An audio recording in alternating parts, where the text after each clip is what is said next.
Stock investors have amnesia. They quickly forget. Perhaps they are goldfish and somehow figured out how to get a stock trading account. Either way, the euphoria and herd mentality of a crowd is a fascinating phenomenon where nonsense becomes the norm. In the end, ignoring sound investing principles of diversification will always haunt those who do not follow it. You came here for the truth, so let me unveil that for you. Today, we're going to look at the stock market, we're going to look at China, talking about trade, and so much more. Jam-packed episode for you today. And let's begin by taking a look at this. Percentage of the S&P 500's year-to-date returns, as well as the NASDAQ, and you see the typical offenders on this list. It's Amazon, Netflix, Microsoft, Apple, Alphabet, and Facebook, and together they account for a large percentage of the total returns this year. They are not the only stocks that have risen this year, but when you look at the percentage terms, it's actually very frightening. Those who own the stocks are very happy, obviously, but when you look at this from a proper investing perspective, you start to get concerned because there is no diversification anymore. The top 3 stocks account for 71%, top 4 83%, and the top 6 98% of the year-to-date returns on the S&P. The numbers of the NASDAQ are even higher.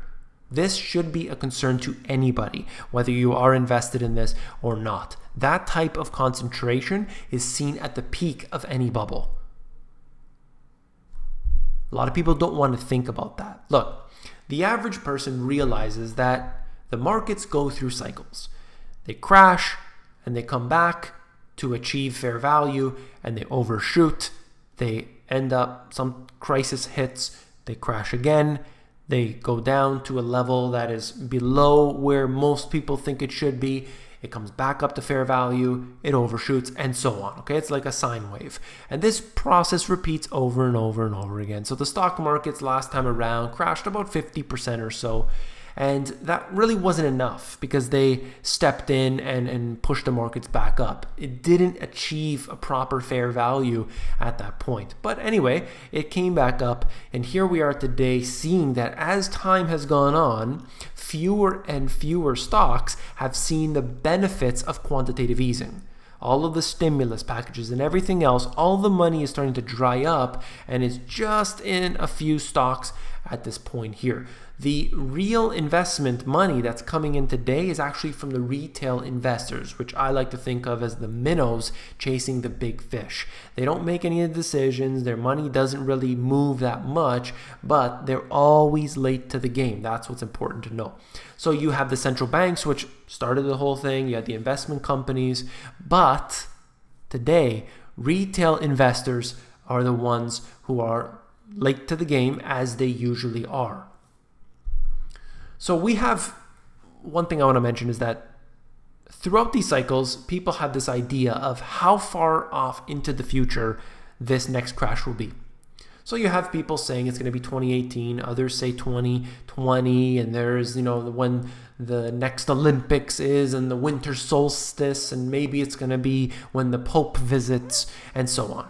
I don't know. Personally, I really don't know. There's a lot of indicators, and I'll talk about some of them today, that give us a good idea, but we don't know.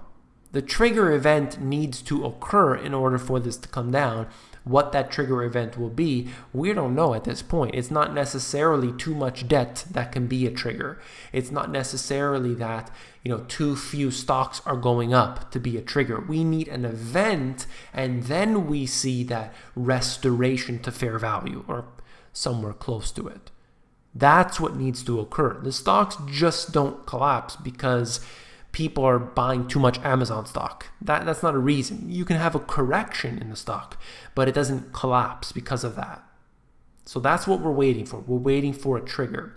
And my point about all this is that if you have too much concentration into one asset class, if you have within that asset class too much concentration, like you only buy FANG stocks, for example, if you're a paper investor, then you have a problem when the tough times come because you're not diversified. And diversification, although doesn't necessarily achieve the highest rate of return, it is the way to sleep soundly at night all the time, throughout the crises, throughout the good times as well.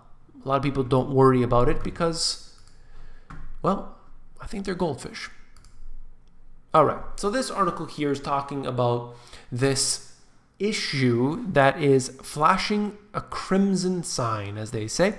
The phenomenon is especially noticeable within the US and Asian markets, excluding Japan, due to the big scale of the FANGs and the BATs, okay, where Facebook, Apple, Amazon, Netflix, Google, and BATs is Baidu, Alibaba, Tencent, and Samsung, okay? These are the big stocks there. So we've got this. What they're saying is that there's just simply too much concentration, as I've mentioned. Such polarization is typical of a really late stage bull market. And that is the way it works. When you see this type of event occurring, that's usually when the market's at its peak or near the peak. It can still go for a long period of time. I'm not denying that. In fact, as long as the central banks are willing to print, like if the Federal Reserve engages in QE4 tomorrow, there's no denying that the stock market can rise further. If they start to bring interest rates down, the stocks can rise further. If other central banks are printing money, buying the shares of the FANG stocks, for example, they will rise. It's a matter of fact. Easy money devalues the currency and brings these up to new highs. That's just the way it's been going now since 2009, this experiment of quantitative easing, on purpose devaluation of the currency. And it has a dramatic effect, in this case, on equities. It could be the housing bubble that we saw last time around. It could be commodities that we saw last time around. It could be in any asset class. But it's never a good thing when there's too much in one. As they say, don't put all your eggs in one basket.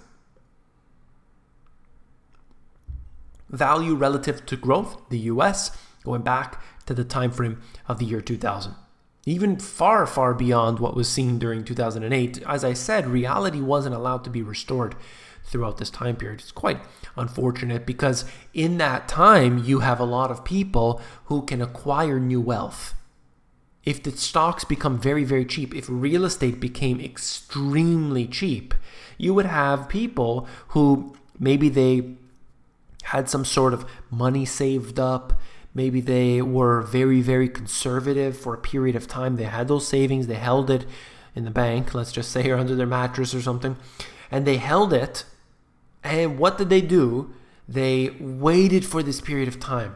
All of a sudden, real estate crashes. The house down the street is now being sold for pennies on the dollar. That person, for whatever reason, an investor or something like this, had to abandon it. That person comes in and now they have their first investment. And it's great to see that happen, where fair value, it goes below that level and you have average people able to afford assets all of a sudden. But that's not allowed to occur because of the Federal Reserve's intervention. Value relative to growth, Asia excluding Japan, same deal that we see here. A recession indicator flashes red. This is Jim Paulson, who you may know of. I've shown you him actually not that long ago.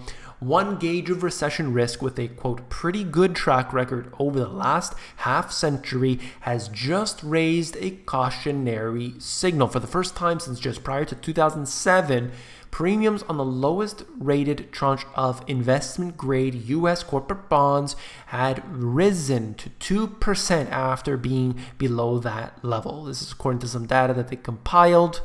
And essentially they are saying here, this is not necessarily going to cause the crisis, going to cause a crash in the markets. But it is a good indicator to tell us that we're up against something very soon. We are not sure why a 2% credit spread has been so prescient in predicting recession since 1970. But it just happens that way. They also talk about the yield curve here. He said that this is another one that obviously everybody's looking for, and I always mention that if we see that inversion, that typically means that we are right around the corner from a recession. Historically, that's just the way it is. But what's going to be the trigger event? This shows us the US real average hourly earnings. Now think about this for a moment as you see what has happened just recently. It had been rising since late 2016 up until this moment, but we are now headed back into the levels we had seen quite a long time ago. In fact, what is really occurring to make this come down? So we need some more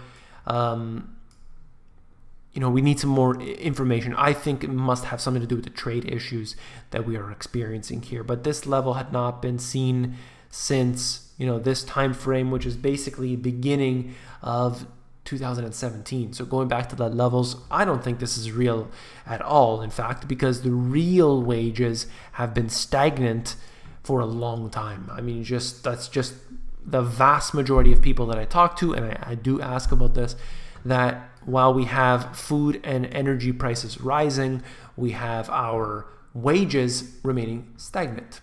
Now to get into some discussion about China.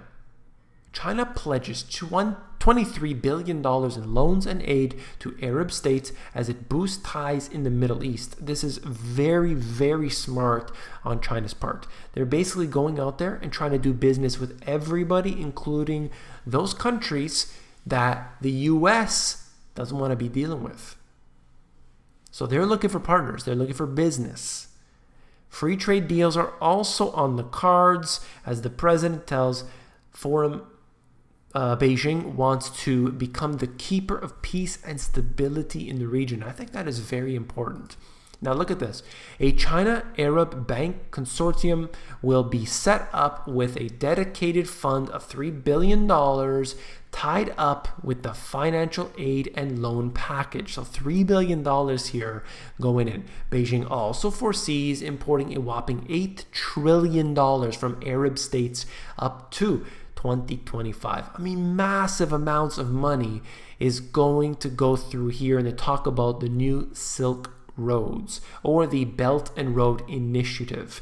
That is very important to see what China is doing. Always keep a very, very close eye on them, okay?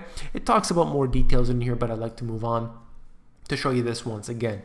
You will see that the top importers in 2017, China right here, massive levels, and if I find Saudi, 131 billion. So definitely much smaller here, which actually surprised me based on the numbers, but that's something that I believe there will be this constant, absolute constant trade in between these two countries as well as other areas in the Middle East. They're doing business with a lot of these different countries that the US doesn't want to touch. So they're going in to South America, they're going into Africa, which is practically non-existent on this map, and they're going to Australia, of course. They're doing business with everybody, and it's very, very smart on their part. I definitely think that this is wise. They have some wise people working behind the scenes, that's for sure. But the trade tensions in between China